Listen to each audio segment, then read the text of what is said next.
il serait quand même très difficile aujourd'hui de dire que telle équipe va être dans les 3 premiers, telle équipe risque de descendre, enfin je ne sais pas. Ce qui est sûr c'est qu'il y a une info, c'est qu'on est 11, donc il y aura des journées d'exemple. Nous c'est la 2e journée par exemple, donc ça à prendre en compte.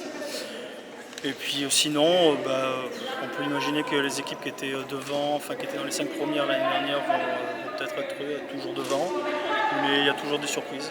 Voilà, je rappelle quand même que l'équipe qui est montée l'année dernière, elle montait, donc ça peut être aussi une équipe qui vient de monter, qui se trouve dans les premières places. Enfin, tout est possible suivant le recrutement des uns et des autres. Sachant que les 2 premiers de la poule sont montés, Bruges et Suquim. Les 2 premières de la poule sont montées grâce à des... ça, je ne veux même pas en parler, je comprends plus rien moi à la fin de la saison. Je crois qu'il n'y a aucune équipe de N3 qui descend. Au final, quasiment pas, ou une ou deux, enfin je sais pas. Donc pour le coup, ça fait 2 montées effectivement, avec des équipes de N3 qui ont arrêté, des équipes aussi au-dessus.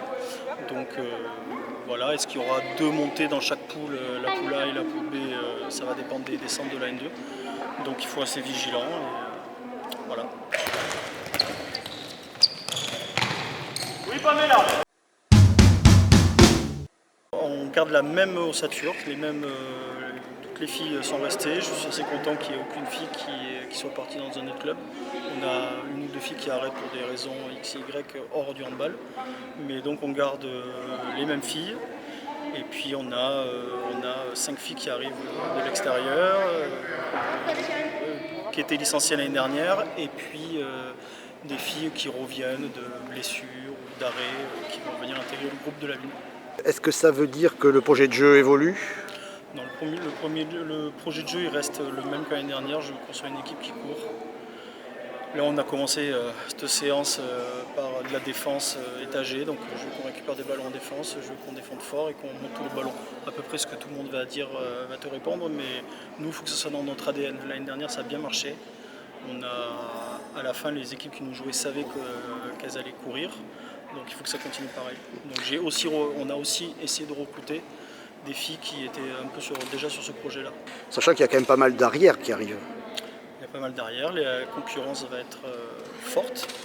Mais l'année dernière, je pense qu'on perd des matchs du fait d'un nombre restreint de joueuses, par des blessures, par des absences X ou Y. Donc cette année, la priorité c'était de renforcer l'équipe en termes de nombre, mais de qualité aussi. Quel objectif cette année?